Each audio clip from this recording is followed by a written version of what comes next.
Vols Preview with Jonathan Crompton, former Vols quarterback, Austin Stanley of A to Z Sports. We were tasked last Saturday night after the Vols lost to Florida. Somebody who was watching the show said, Crompton, I'd be curious about what you would do to fix the Vols football program, which is a hell of an ask. And so what did we do? We gave Jonathan Crompton 4 days to go do some homework. And now we are going to discuss what Jonathan Crompton came up with over those 4 days here on our A to Z Sports Vols preview show. And Crompton, I don't know if you know, but this morning when Zach and I did our morning show, Facebook decided to not give us a live notification the entire show. So, but guess what? We got a live notification now. So we are live, ready to go. We're winning. Right now we're winning. Yes. Facebook was actually goofy this morning, but we're good to go here.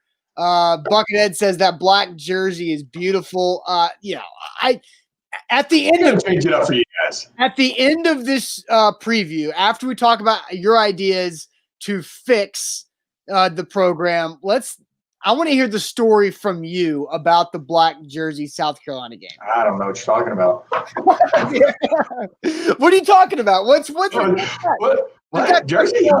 Sports seasons. No. Okay, we're going to have a good show here talking about Crompton's ways to fix the Vol program. 2 things Tennessee must address, with or without Jeremy Pruitt. But first, let me tell you about the fine sponsors we have on this show. BioPure Music City, protect your crew from the flu and the coronavirus. Have BioPure Music City come out to disinfect your home or your business. Also, Ashbusters Chimney Service, ashbusters.net, your chimney experts for sweeping, inspections, masonry, and more. Ashbusters.net is where to go. So we will discuss a little bit about Vandy and about what this game means for really everybody involved, with Jeremy Pruitt and the coaching staff, and also as it gets to the quarterback progression going into next year. But Crompton, I'm very curious to see, how did your homework go over the last couple of days? And I'm eager to see what you have prepared for us. Yeah, so here's my thing. I'm not going to go out here and say that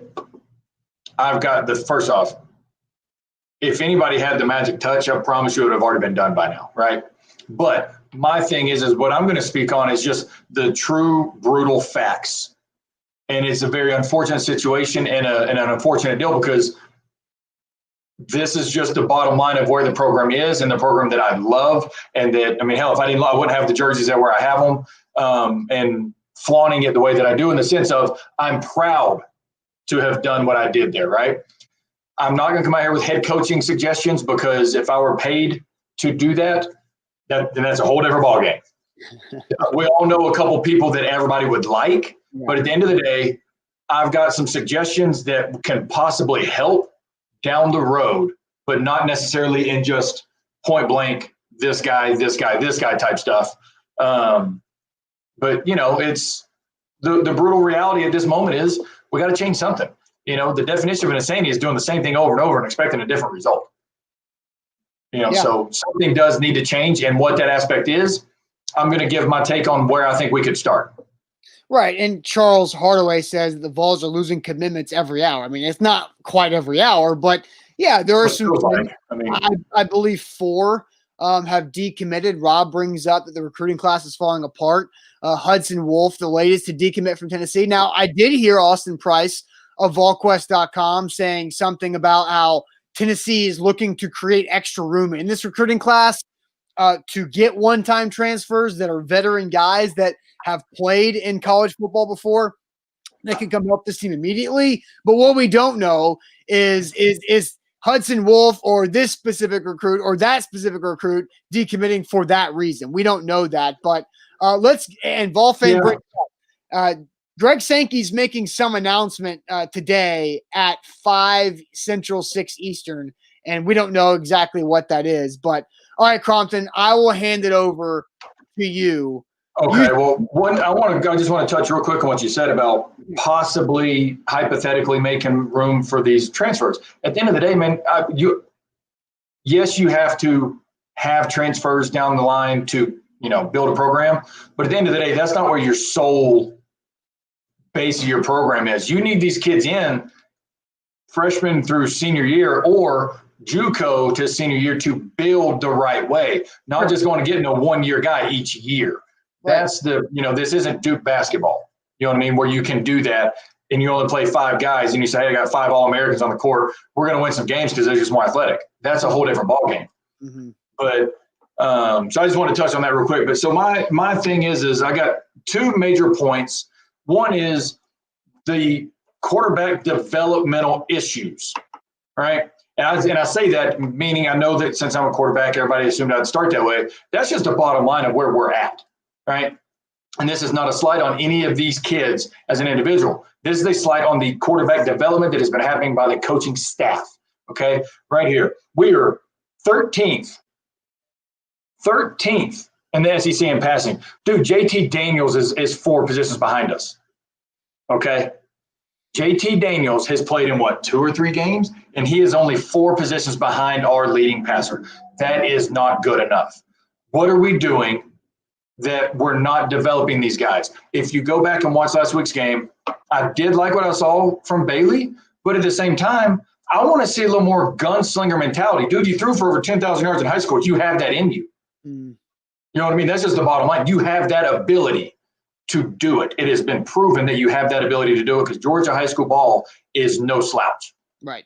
Right. There's a lot of players in the NFL and in major college football that have came from the state of Georgia. So to do that and to be behind the likes of Jake Fromm, Trevor Lawrence, and Deshaun Watson, that's pretty good company. And you're number 4 behind that means you can play low ball. Sure. I need to see somebody behind the scenes telling him, dude, be you. Be yourself within the system. Hey, let me respond to that. Yeah. Go ahead. Because I do think it's interesting because you hear things throughout a year and you worry about, you hear more things doing what we do when things are going bad than when things are going good. But you hear things throughout a bad year of, well, the players are playing to not make mistakes because they're scared of getting pulled. And they're scared of messing up and fear of losing their job. And I think when you look, from where we're at, outside looking in at how Jeremy Pruitt has handled his quarterback position, that makes sense because we saw what happened with Jarrett Garantano last year is pulling a guy, putting Jarrett Garantano out of the game as a starter, putting in a Brian Maurer or Shrout, and then going back and forth and back and forth and back and forth between quarterbacks after every mistake. The last 2 seasons, I see Jeremy Pruitt treating his quarterback position like it's the left defensive end. Yeah. And quarterbacks are not rotational players. No, they're not. Not by any means. And that's I'm not going to disagree 100% with how you stated that because I do see what you're saying with it. But at the end of the day, we also have seen that sometimes may be loyal to a fault where, he may pull them, but we also know who's going right back in. Sure. Where maybe comfortability sets in. I don't know. But there's something there that, and I'm going to kind of go back to the Harrison Bailey part. He played good, but he wasn't great out very well. I mean, we had, don't get me wrong, great 96-yard drive. Being backed up like that as a true freshman, it's a tough situation. Thank God we're at home, to get that first one like that away. Really, really good drive. But other than that, if you're a high-profile recruit for a reason. He can play some ball. Mm-hmm. Man, it's just the bottom line. But I don't see when he's coming off the field, hey, first off, you're going to get yelled at. That's football. But I don't see that encouragement of, hey, dude, you messed up. We both know that. 100% fact. Make that next throw. Don't miss that over route again, or don't miss that deep corner route, or the deep fade route, or the inside fade route, because he kept missing them. Right. Then Stroud comes in, and you can tell he was like, man, screw it. This is my last opportunity. His back's against the wall. He goes and plays lights out. And it was still against their starters. I know the score was out of reach. But so that's what I'm getting at is the lack of quarterback developmental, just the issues in general. It's very frustrating from a quarterback. We've got to get somebody in there that has proven to be able to develop a quarterback. Okay? Yeah. And then the next thing I want to touch on that kind of plays into that is where the hell are we going offensively and the fact of what is our identity? All right, so I said we're 13th in passing. Mm-hmm. Okay. Our top leading rusher, 7th. I know that sounds, we're top 10. Dude, that's 7 out of 14. This isn't in the nation. This is the SEC, Right. right? And then our leading receiver, I'm going to guess, where do you think he's at? Yards? Well, no, what does he rank in the SEC total? Oh. Like in 1 through however many receivers? Our leading receiver. Probably like maybe top 20. 25th. That's our top receiver is 25th in the SEC. Where are we going offensively as far as our identity? If we're going to say we're a run-heavy team, then we need to be in the top 3 rushing, right? Sure. There's nothing that's going around that I feel that we're saying, we're going to ride or die with this. Mm-hmm. And then if you look, when we brought in Bailey, our offense completely changed. Now we're trying to spread it out. Well, what has he been doing all year in practice? Obviously not practicing the 4 wide spread concepts. It showed. So that's the stuff that I think we need to change. And I'm not saying that we need to go hire a new coordinator, this or this. We got to get somebody that can develop a quarterback. And if it is a change in coaches, then we need an offensive-minded coach. Because today's game, offenses are going to win you the ball games. Defense wins championships. Great quote. Love it. But at the end of the day, in today's world, offenses are going to win everything. Yeah. When was that defense wins championship quote made? Seriously. I mean, because look when you at can Alabama right now. Receivers across the middle of the field, that's when that quote was made. Exactly. And I see a comment right here. It said, like Cheney said, there's no alphas. We don't have a dog that everybody just goes, hey, man, that's our dude at any position. Man, Robert Meacham, you knew he was going to get the ball. But guess what? Dude was going to come down with it. And if we had a 3rd and 20 and we needed it, you know where we're going. Yeah. We're still going to go through our reads, but you know where the ball's going because that dude is a first-round draft pick for a reason. For sure. Cordell Patterson, you know where the ball's going. Like, it's starting to get frustrating. It really, really is because we have some talent. We're not the most talented team, but we have talent. But then again, J.J. Watt, 2-star recruit. It doesn't matter how talented you are when you come in, how talented you are when you leave. And the proof has shown that we're not developing anybody. No doubt. There's a question I just posted in the chat wherever you're watching here on Facebook, Twitter, YouTube, or Twitch on this Vols preview show is, what's the biggest football problem with this program? So I'm not talking about like, you don't just say head coach or don't just say recruiting. The biggest football problem with this football program right now here on A to Z Sports, the Big Orange preview show, Vols Vandy coming up with Jonathan Crompton. I'm Austin Stanley. Real quick, let me tell you guys about BioPure Music City, changing the standard of clean. BioPure Music City is where to go. Protect your crew from the flu with biopureservice.com. Have them come out to disinfect your home or your business. They've got the electrostatic spray system that's incredible to watch. They can directly spray your electronics, spray your entire house, quick and easy, leaving 0 residue. It's EPA regulated, hospital grade disinfectant. This is the time of year. Christmas is 15 days away, which sounds absurd. But 15 days away, if you're going to have your family come over for the holidays, make sure you get your home disinfected. BioPureService.com or 615-635-0555 for BioPure Music City. The question is, what's the biggest football problem when it comes to the Vols football program? Let's see. Ronnie says the lack of developing a quarterback. Joe just overall says, overall lack of development. Charles says the powers that won't play for a real coach. Let's see. Victor says keep rotating positions where continuity is required. The O-line, quarterback, wide receiver. They play a lot of different offensive linemen. And maybe you can expand on that. And I get normally in a year without COVID-19, you're trying to play your best 5 guys and let them be there.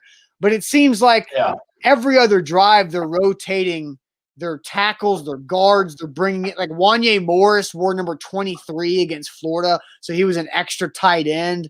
Like there's just a lot of weird stuff going on with the offensive line.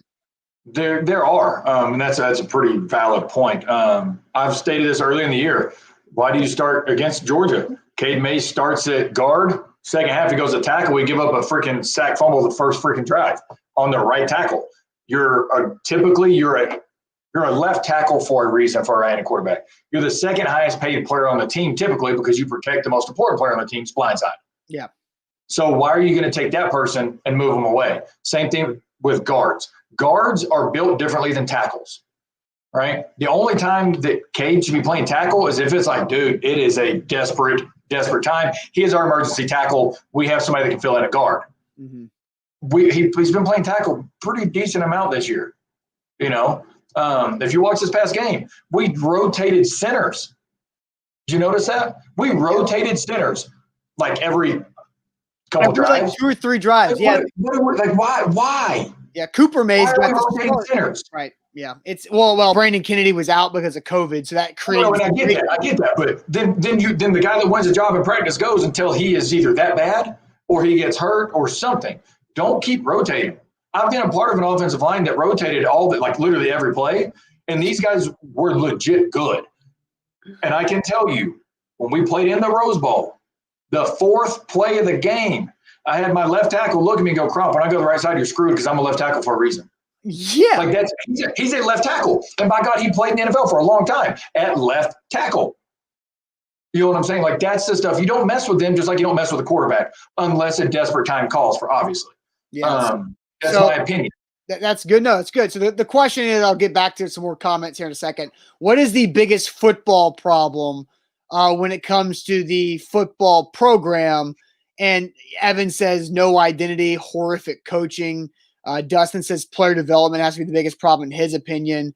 And then Vic brings up Jawan Jennings. Like, you talked about the alphas before we kind of went to this question. I saw a stat. I think it was the Arkansas game. No, the Auburn game. They showed a stat on the broadcast that showed Tennessee offense 3rd down conversion rate and where it ranked in the football bowl subdivision. Last year, it was like 34th in the country. Not great, but very respectable. Respectable, yeah. This year, it was like 117th out of 130. There's not many more games. That stat is all Jawan Jennings and Marquez Callaway. That is exactly like going from 34 to 117 are those 2 guys, Jawan Jennings and Callaway, who could go out there on a 3rd and whatever and catch the football with guys hanging on him or catch an underneath route and run with guys hanging on him and get to that yard line. Are you ready for this? What does that come back to? Lack of development. Why do you have a 5th-year senior that doesn't just automatically step in? And I'm not saying I'm just saying in general, look at some of these other programs that they have, then they're number 2 and they're number 3. You're going, man, that dude's a number 1 on somebody's team, right? Yep. This is called like it is. That's the reason why is we haven't been able to develop the guys into what they need to be. I'm on here looking. When's the last time Colin Hill played for South Carolina? I'm just going to look. I'm just curious. Colin Hill is 4 places above us in passing. I haven't watched a South Carolina game in a long time, to be honest with you. The last time he played was 10-17. Okay, so it's been a bit. And he's 4 positions ahead of us. So he played 3 games. That's the answer. Colin Hill played 3 games. Like that's the stuff I'm getting at. This is where I'm saying like the development comes into play. Yeah. Brand new staffs have been proven they can develop. Matt Carroll, he's 3rd in the SEC. 3rd in the SEC in yards and touchdowns. Oh yeah, and they've missed games. You want to make this even more humorous? What? He's got 9 picks. 6 of those were in 1 game. Yeah, which is also crazy. Yeah. So that's what I'm saying is the development process can be there. We just have to find somebody that the players trust and will allow them to develop them. That's the thing. It's like it's a meet in the middle thing when you're a player and a coach. Yeah. And like I said, if I could put my finger on it, man, I would have called this a long time ago. But there's something there. I'm just saying, but the definition of insanity, doing the same thing over and over and expecting a different result. How long are we going to keep doing the same thing is my question. That's the bottom line. We obviously have proven with what we did in May that we're willing to do the same thing. Yeah. All I can say is that's the definition of insanity. Yeah, and as Charles says, this is depressing. And this is not meant to be depressing. This is meant to figure out what the hell is going on. And I think you're right. I think everything starts and ends with recruiting and recruiting the quarterback. Yeah, but you have to be able to get not just the quarterback. You got to be able to take. I mean, I've been around a lot of good O linemen down the years. Man, the best O linemen are the ones that have listened to their coach. Yeah, they've gotten arguments and stuff, blah, blah, blah, because it's a heated game. But then at the end of the day, when that O line coach grabs him by the face mask and is trying to get through to them because it's a testosterone-fueled sport, all they say is, yes, sir. Mm-hmm. And they trust them to do what they just told them to do, right? Because there's always in-game adjustments. I don't know how well we in-game adjust right now. No, not very well. That's why the third quarter sucks so bad. Like that's why the Tennessee Vols are getting outscored by nearly 100 points in the fourth quarter alone. Yeah, third quarter alone. That's the stuff that I get to is, if South Carolina can do what they did, and like I've said before, this is no slight on anybody as a human. It's the profession you chose. If South Carolina can do what they needed to do, all I'm saying is by all means, so can we, because we have more money than South Carolina. No, you're absolutely right. Dustin says, what about Hudson Wolf decommitting? We kind of talked about that earlier. I don't think Hudson Wolf is one of those guys you say, yeah, you probably need to look around because we want to get some other guys. No, Hudson Wolf is somebody you want. And he's an in-state kid. He's at a position that you don't have that great of talent at anyway, at tight end. So that's exactly what you had to do. Koopa asked about our candidates to replace Pruitt. We're not going to get into that because Pruitt's still a coach. That is super hypothetical. Yeah. What we're talking about right now are just straight facts. Yeah. And Frank says this. Here's something that Frank believes is a fact. He says the biggest problem with the program is the guy in charge wants to micromanage every position. A great head coach puts people in charge who know their job and let them do it. Frank is right about great head coaches, great leaders who delegate and hire the right people around them. Now, is Jeremy Pruitt micromanaging? That can be a guess from Frank there, but I don't know that to be certain. Crompton, I don't think you know that to be fact. No, but I can look, and I talked about this on Buck Rising 615 Sessions podcast on our podcast network, and we were talking about Jim Chaney. And Chad Withrow was also on the show with me that day, and he mentioned Chaney's haven't had success at Arkansas. He's had success at Pitt, at Georgia, even back in the day when he was the OC for Drew Brees at Purdue, and for you guys in his first in Tennessee.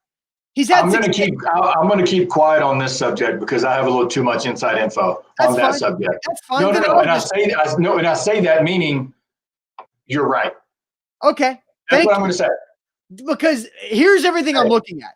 I watched Crompton's offense and I watched the Tyler Bray offense coordinated by Jim Chaney in those years, put up points, throw 27 touchdowns in a season. Like, I don't even think Jared Garantano has thrown 27 touchdowns the last 3 years. But so all of a sudden Jim Chaney's bad because that's my point is like I said, this has not been a slight on anybody. Sometimes, I hate to say it this way, sometimes it's the best for everybody for a change of scenery. Jim loves Knoxville. He wanted to come back to Knoxville. Sure. He's always loved it there. He never wanted to leave in the first place. Dude's a hell of a coach. Okay. And I've always said that. And notice I've also said this. He can only call plays to what he is allowed and the ability of his team. Right? That's the bottom line. That's as much as you can do. And obviously something's missing because you can tell that we're not able to get creative like this dude is so creative when it comes to plays. We've been very, very predictable. And I'm not using this in a way because of Kiffin. I'm just saying, watch it. Ole Miss, man, they're fun to watch.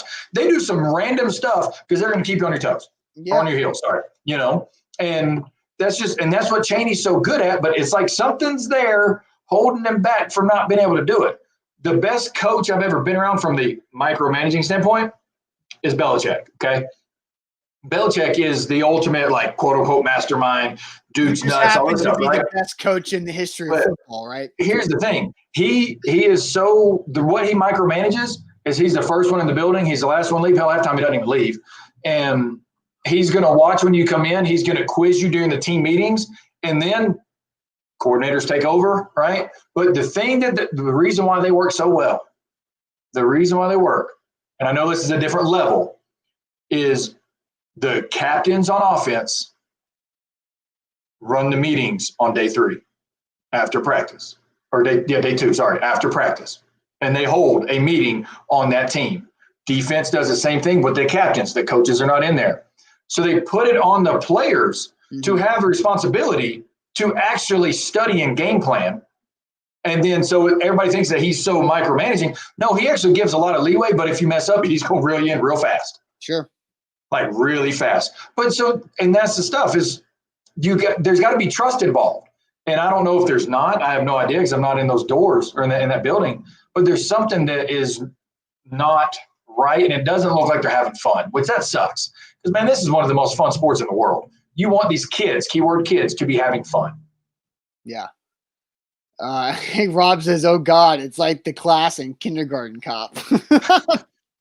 Which I just watched Jingle All the Way last night, so I've got Arnold's fresh in my mind. Nice. Ethan Derryberry says, in all caps on YouTube, screaming on YouTube, Kiffin should have been hired 3 years ago, but Fulmer would never do that. Also, 3 years ago, Lane Kiffin just had his first season at FAU. So 3 years ago, Lane Kiffin wasn't ready to jump back into another head coaching job because he had just been a head coach again for 1 year. And so that's yes and no, but he went to the rehab facility. Yeah, he did go, but he had to come out in the real world first. Like, there's a reason why Lane Kiffin had to be at FAU for 3 years. He needed to prove that he was actually doing something legit. Well, and the fact that he also wanted a job that was, in his mind, worthy of taking. Right. And would the Tennessee job have been that? Yes. Would Fulmer have hired him? Hell no. Not a chance in the world. Yeah, and John Curry also had plenty of opportunities to do that as well, and that didn't work and was never going to happen just because of that bridge caught on fire and blew up. All the C4 you can think of, that's what happened. Think about it, though. What fuels college football? Recruiting, right? Recruiting. Name me 3 better recruiters than him. I mean, in just reality, and I'm not really necessarily saying name them, but he's up there because he's going to get the players, and he has learned from being at I call it the rehab facility down there in Tuscaloosa, how to get a staff around him to understand that, hey, your quarterbacks, your tight ends, your DBs, your OC, you're this. I'm here. We're going to have a really good time doing it, but we're going to bust our ass also, right? And then we're going to win some ball games and have fun. And that's what these kids – the game's changed. That's what these kids want to be around. Hugh Freeze, you can tell, is the same way. Right. But at the end of the day, there's not many actual recruiters that are better than Lane than getting the kids excited to come to whatever city he's in. Yeah. No, you're not wrong. A to Z Sports here live, this Big Orange preview. We haven't done much previewing yet today. Because we've talked about Crompton's homework about what was going on with the Vol, how to fix some of the Vols program issues, which I think we've addressed nicely and had a good conversation about it. So let's do this. Let's ask you guys this question specifically. What do you need to see from the Vols versus an undermanned Vandy team this weekend? What do you need to see? What's a couple things you have to see Tennessee do well against Vanderbilt on Saturday? But first, I'm going to tell you guys about Ashbuster's Chimney service. Ashbusters.net is where to go. Your chimney experts. If you need sweeping or inspections, get that done now before you start lighting that fire in your home this winter. Also, if you need any custom masonry, they are fantastic when they come to that as well. Ashbusters.net. They service Middle Tennessee. And guys, AshbustersKnoxville.com. They service all of East Tennessee as well. Ashbusters Chimney Service. Check them out before this winter rolls around here on the Big Orange Vols preview show. So what do you need to see against the Vols, against these undermanned Vandy team? I don't know, Crompton, if you saw the depth chart Vandy rolled out there. I have not seen Vandy's.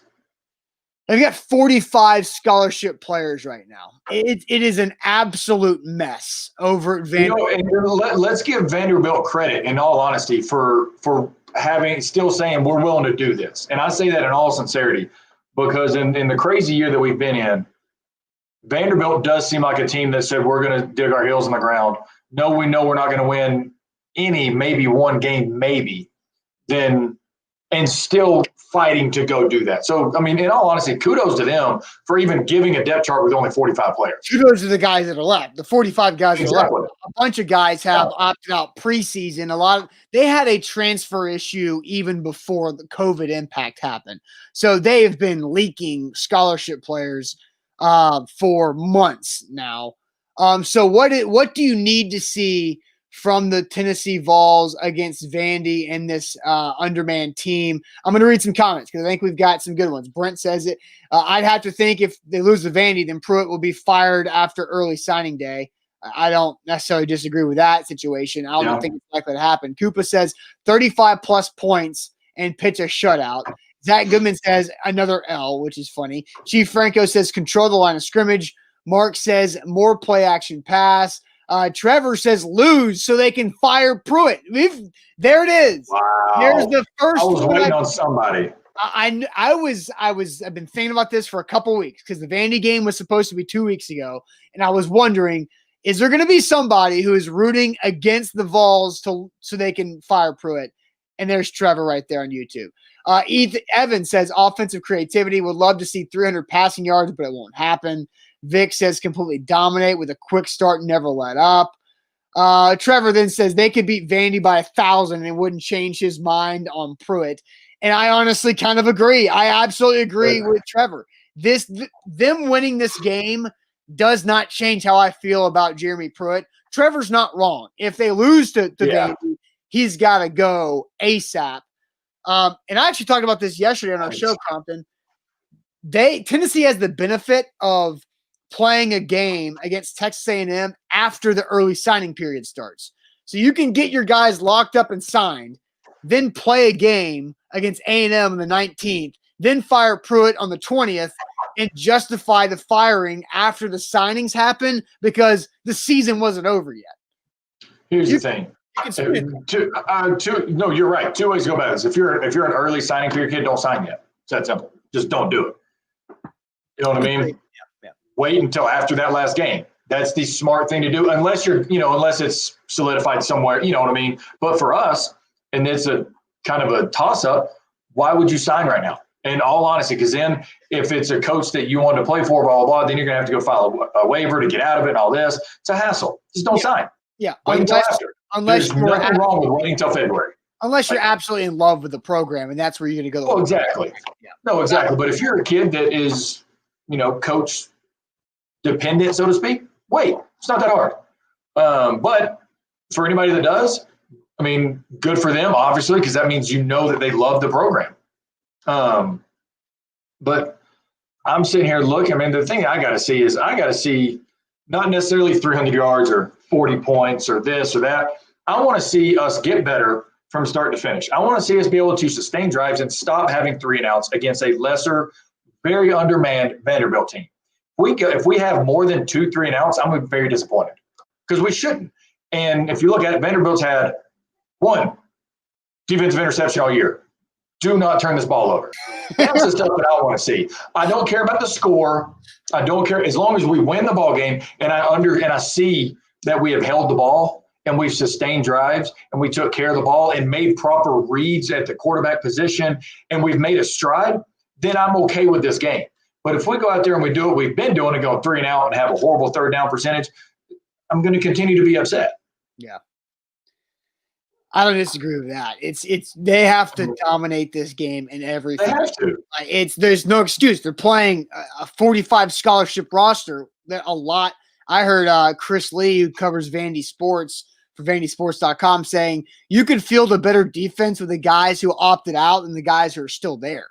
Like that's the shape that the Vanderbilt roster is in right now. And we're sitting here Thursday afternoon between, around 2:00 or so.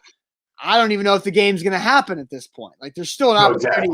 Exactly. It was late Friday morning for the game last week for Vandy to get called off against Georgia. So there's a chance this thing doesn't even happen to begin with.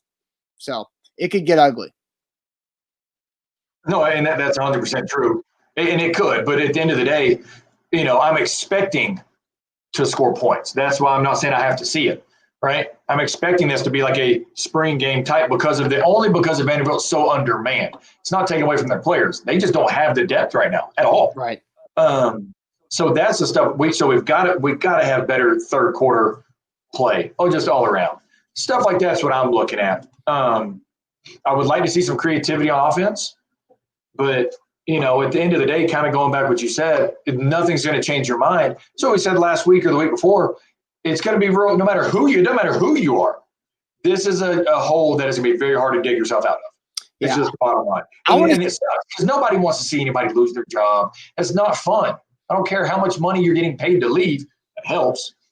But you do this because you love it and you're passionate about it. And sometimes, unfortunately, you're just not good at it in that moment. That's the negative. So I feel for all of them. But you know what? Hey, if I'm South Alabama, I know who I'm calling. Let's go. Hate to say it, but he's in Knoxville. Let's do this. I bring him right now because he's going to recruit well. And then we would have to see what we need to do from the top down to see who we can fill that with. Yeah, no kidding. No kidding. Philip asked, do you guys have any idea what the Sankey press conference is about tonight? I do not. No clue. No clue. I'm actually kind of excited about it. It gives us something to look forward to. I'm like, okay, Thursday, you get a little Thursday night juice. I'm glad he's not doing this on a Friday news dump. So I'm curious about it. All right, guys. Well, this has been a great preview show. We've gone about 35 minutes or so. Crompton, good work on how to fix the program. Quarterback. And just to say this before we go, I saw a couple of comments earlier saying that, I'm on. Personally, if we're going to mention names, I would not hire Freeze. That would be part of not because of what he's done in the past. I just don't think he's a good fit for what we do offensively. And it would take him longer to get things going than it would not. So I don't think he would be a right guy, but that's just my opinion. I do have some names, but I'm not going to say them right now. I just wanted to let everybody know I'm not necessarily chanting Hugh Freeze for this position if it happens to come available. Fair. Good to know. All right. So if you stuck around for the end of this, you got that little nugget. All right, guys. Thanks for watching. We will see you hopefully at halftime and post game of the Tennessee Vandy game coming up on Saturday afternoon. What's wrapping that? Blink twice if Kendall Browse is the guy. Yeah. I mean, I'm going to blink it several times. Kendall Browse. I can't help it. Now you put it in my head. I can't help it. All right. We'll see you guys later. Thanks for watching. Have a good one.